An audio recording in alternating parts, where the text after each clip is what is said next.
Hello and welcome to Foreign Policy Focus, episode 47. I am the show's host, Kyle, and today I'm going to be focusing the show mostly on the changing war against ISIS, mainly the U.S. strategy against ISIS is changing. So if this is something that you're interested in, you think your friends will be interested in, you think your friends just have to know about, that way they know what's going on with the foreign policy and they could tell their senators and congressmen to not vote for awful, horrific wars that only put the American lives in jeopardy, then please share my show. You can find the show on my Facebook page, Kyle's Files, or you can find the show on this page for the site, which is foreignpolicyfocus.libsyn.com. Either way, if you find the show in either of those places, please share it with somebody, like it on Facebook.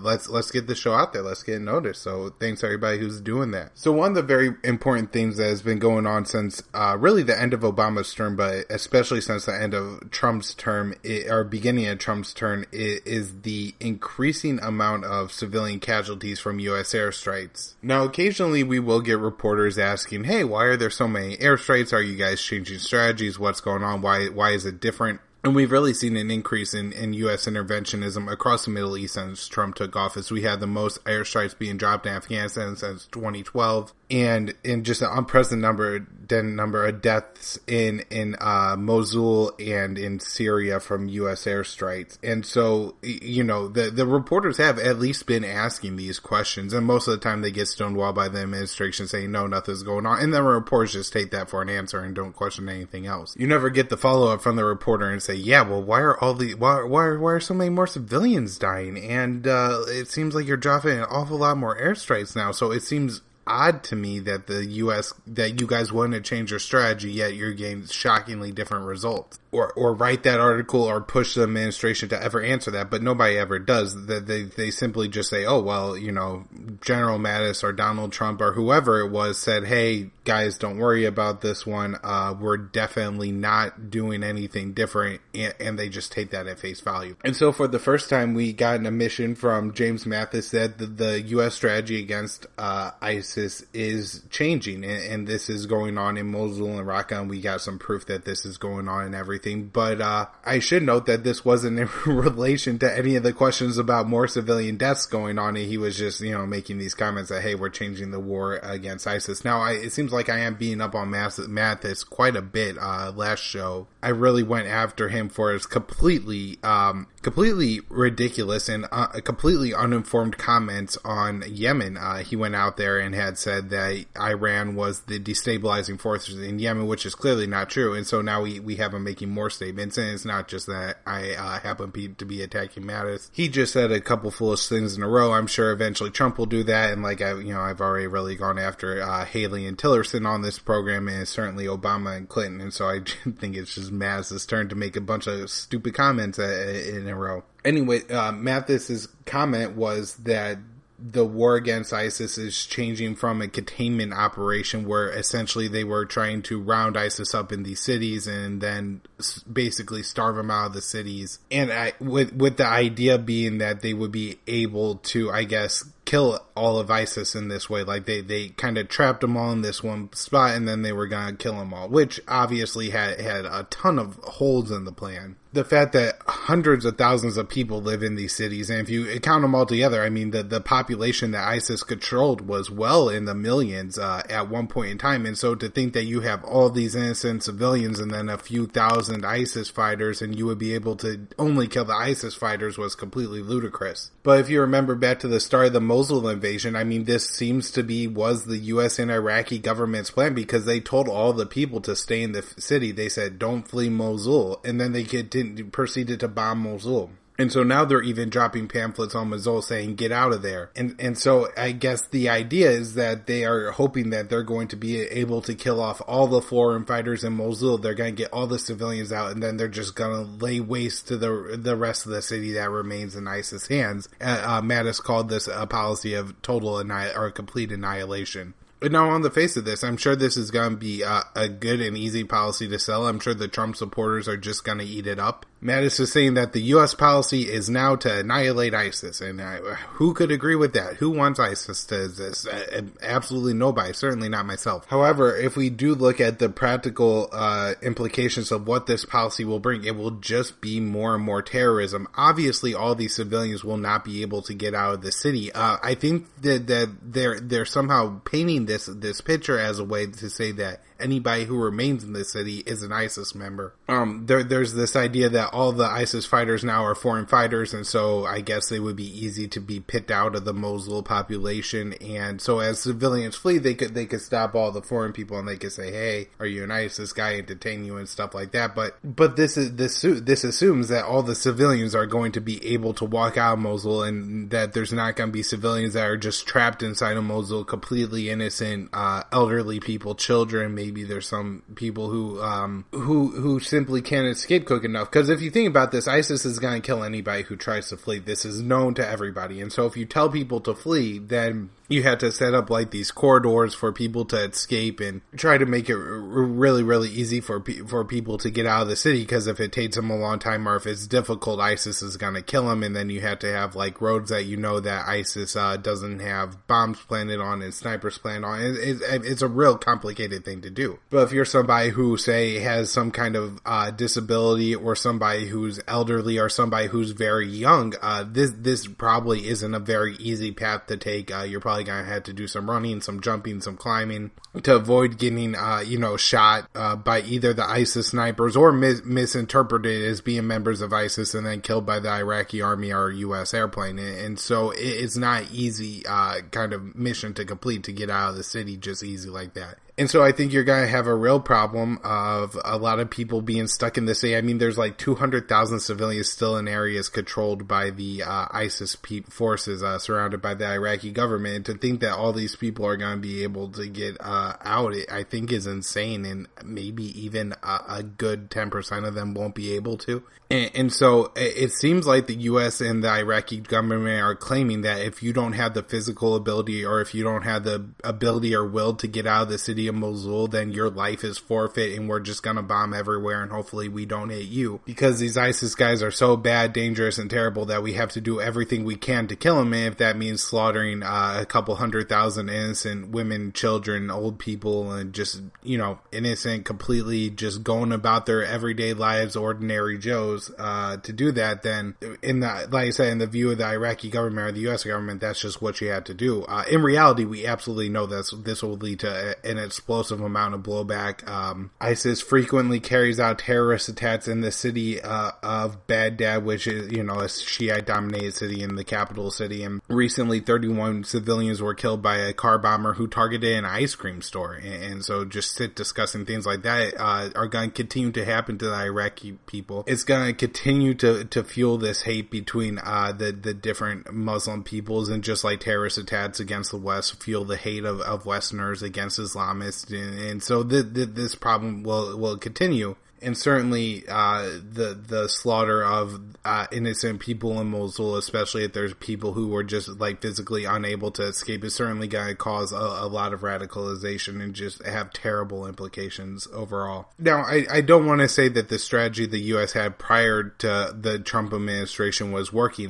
Certainly, what Obama was doing in Iraq and Syria and Libya and Afghanistan and Yemen was absolutely horrendous. And while it may have lacked some of the just big numbers of bombs dropped and civilians killed that the Trump administration is currently racking up, the Obama administration certainly caused an awful lot of blowback, caused an awful lot of destabilization in the Middle East, made the world a lot more dangerous from Americans, wasted a whole lot more American lives and American money in the Middle East, and so he is a part to blame for what's going on now. But right now, from what the Trump administration is doing, it seems to be even worse than the Obama policy. I think a lot of people who supported Trump had hoped that rather than see this kind of policy, we would see we're just done with this crap kind of policy, where he would say that the Middle East is way too difficult to figure out. It's way too complicated. There's nothing we can ever do right. Every time we do something, it just makes a bigger mess. Look at Iraq. Look at Afghanistan. However, what we have gotten is a very much George Bush, Barack Obama policy hybrid, where you pick a lot of little wars and wage a lot of drone wars around the Middle East and Africa, but at the same time, he's using more of a George Bush traditional war style in cities like Iraq and against the Islamic State. So we're really getting just the absolute worst of everything with Donald Trump. One of the things I wanted to also talk about just is why I think the Obama policy failed. Now, the Obama policy was that, all the ISIS people took over all these cities, Tel Afar, Mosul, Ramadi, Fallujah, Tikrit, Deir ez-Zor in Syria, Raqqa in Syria, Al-Bab, Manbij, and several others. And that while the ISIS fighters were in these cities, I think the idea was that they would contain these cities and then kill off all the ISIS fighters while they were in the cities. The problem they found was that you had to let the civilians out of the city. You can't just besiege the city and allow the civilians to die with the ISIS fighters. And also, if you try to liberate the city, taking it by neighborhood, you're just going to kill an awful lot of civilians. I believe it was Ramadi that was some huge number of the city was just absolutely turned into rubble. And so you create a situation where you had to allow the civilians to leave the city. Now, when you have an insurgency, the troops aren't necessarily easily identified as enemies. I think if you take an example for like a World War II style conflict where you have the Americans fighting the Japanese, I don't think there was ever any confusion if somebody was on the American side or on the Japanese side. Just ethnically, the people are so different, like you can tell right away. However, in the Iraqi insurgency, you can't tell the difference between an ISIS fighter and any other Iraqi citizen, because the ISIS fighter is likely an Iraqi or an Arab citizen. And so I'm sure there are some ways to tell, but nothing conclusive enough to hang somebody on it. If in World War II you had an American in Japan, or even in America during World War II, if you had Japanese people here, I mean, that was good enough to get you thrown in an internment camp. But in this situation, it's just not possible. So I think we've seen a lot of ISIS fighters flowing out of these cities and then either conducting suicide strikes against cities like Baghdad or Kirkuk, or cities that have previously been liberated like Tikrit or Fallujah. This has been made possible by the strategy. And so I think the Trump administration realized, like, hey, we can't lock all these ISIS fighters in the city and let the civilians escape, but not the ISIS fighters. And so now what they're doing is they're, I guess, just going to try to mark everybody who's a foreigner leaving West Mosul and Raqqa.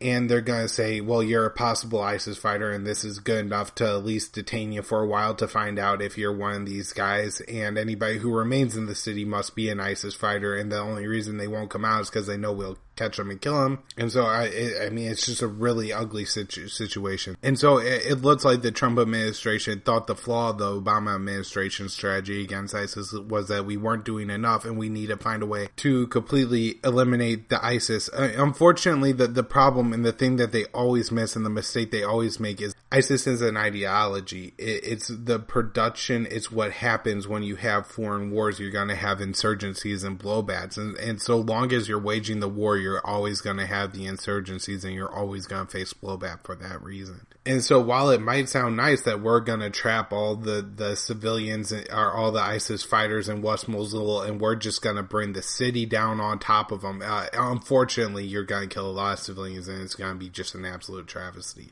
And this, of course, will not be successful. The only measure of success is that we're trying to take out ISIS, and that our goal in Mosul is to kill every ISIS fighter we can there. And in that way defeat ISIS. This simply won't happen, because what's going to happen is for every ISIS fighter you kill, you're probably going to kill a couple of civilians and you're going to radicalize a couple of people, and you're just going to end up with more ISIS than you had in the first place. Now, the same thing looks like it's about to occur on the Syrian side of the border. You had the U.S. coalition dropping pamphlets over Raqqa as well, telling the people to get out of Dodge or we're going to blow it all to hell. And so it looks like the U.S. is preparing for the liberation of Raqqa. They started to arm the YPG forces. I know I talked about this in the past, so I'm not going to get into too much with the whole geopolitical thing with arming the YPG, but I just want to point out that the arms are going to the YPG now, and so this is probably another idea of when we are going to see that liberation or attempted liberation of Raqqa. Mattis did say that the annihilation policy applied to ISIS and not just ISIS and Iraq, so I'm assuming this is going to be coming to all this towns still held by ISIS that are going to be targets for the United States. So there are some villages in western Syria and cities in eastern Iraq like Tel Afar where I guess you're going to see the U.S. wage this kind of war and attempt to kill all the ISIS fighters. I think Raqqa is going to probably be a little bit more tricky than Mosul. ISIS has been in Raqqa even longer, and the operations there haven't even begun yet. And if you look how long it took for the U.S. to start to fight the battle in Mosul and how long it's taken them to fight the battle in Raqqa, it seems to me that there's not a very solid coalition there. The other thing I want to talk about while we're on the subject of Syria and U.S. policy is what is the U.S. doing in southern Syria there. And so what it seems like is going on is that the U.S. is trying to prevent a highway from being completed. And I guess I use the term highway in quotes because essentially what this is it's going to be a Shiite controlled path from Lebanon, I guess South Lebanon where Hezbollah is located, all the way to Iran, Tehran, who is the main backers of Hezbollah. A lot of the concern here is from Israeli interests who believe that a more well-armed Hezbollah could threaten the Israeli government. I don't know if there's any legitimate threat that Hezbollah actually provides to the Israelis. It seems to me that Israel has them pretty much outgunned and has done pretty well against them in past wars, and so it doesn't seem to be necessary. But with more arms to Hezbollah, Israel is obviously going to feel more threatened by Hezbollah, and so I think that a lot of the interest here is probably coming from the Israelis saying, hey, we need to prevent this highway from being built. The highway will run through Iraq. In Iraq, while not a longtime ally of Iran, has been since George Bush killed Saddam Hussein there in the 2003 war in Iraq War II.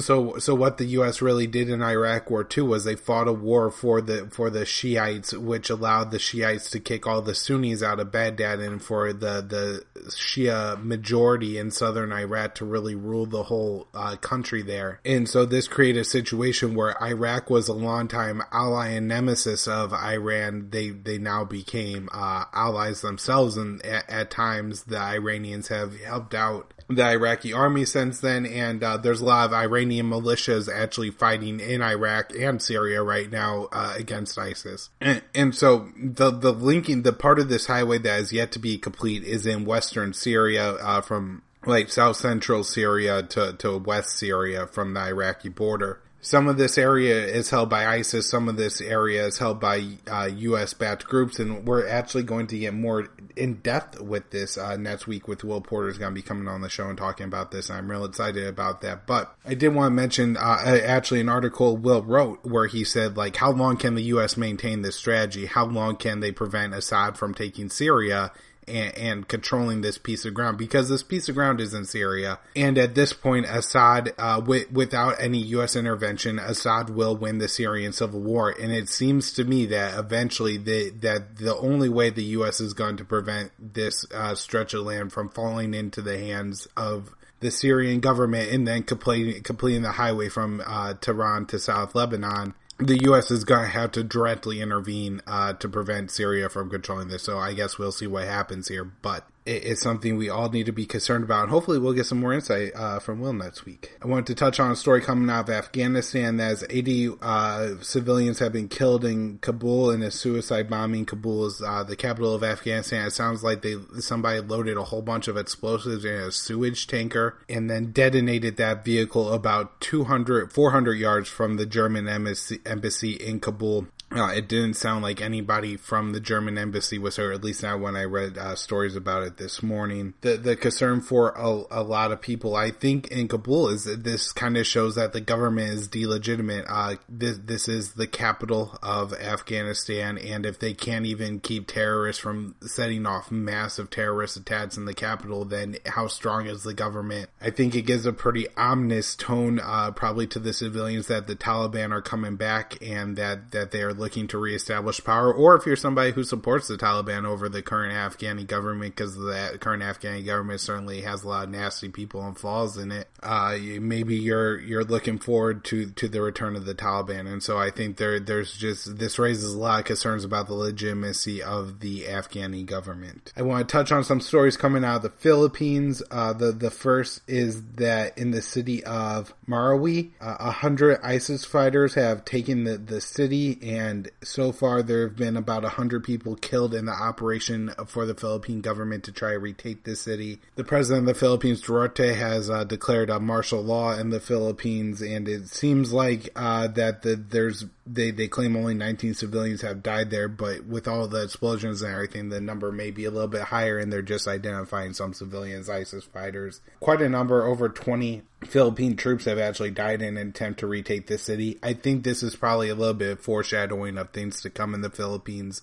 And possibly as a general trend in Southwest Asia, as the war on terror fought by many countries around the world. I mean, Russia even is fighting against terrorists in Syria. Iran's fighting against terrorists in Iraq and Syria. Really, other than the Gulf Arab states, every country in the world has in some way contributed to the war on terror. And, well, I guess even they have, but I think to the other side for the most part. And so we're starting to see some Islamic buildup in other Muslim countries around the world, and this is including in the Philippines now. This conflict right here has displaced 200,000 people. They're very worried about ISIS fighters leaving the city with the population and then going into other cities and trying to take them over as well. And so it seems to me that this is a pretty typical ISIS strategies like what we've seen in Fallujah, Ramadi, and Tikrit, partly in Mosul and possibly in Raqqa and Deir ez-Zor as well. For the people of the Philippines, this has to be very concerning. The president there is a bit of a loose cannon in a nutbag, already declared martial law, allowed people to just murder people accused of being drug dealers on the streets. And so I think that if his solution to this is what we've seen in the past from him, which is a lot of heavy-handedness, a lot of, I don't care about the consequences. I'm going to kill every single ISIS fighter, even if it means, killing 10 babies for every ISIS fighter, and that's just the way it's going to be. We could see a pretty disgusting situation come up in the Philippines, and I hope that doesn't happen. One last story I want to touch on before I wrap up, and that is the Ecuadorian president. There's a new president in Ecuador. I guess he called Julian Assange a hacker, but said that Julian Assange will be allowed to stay at the Ecuadorian embassy, so good for them.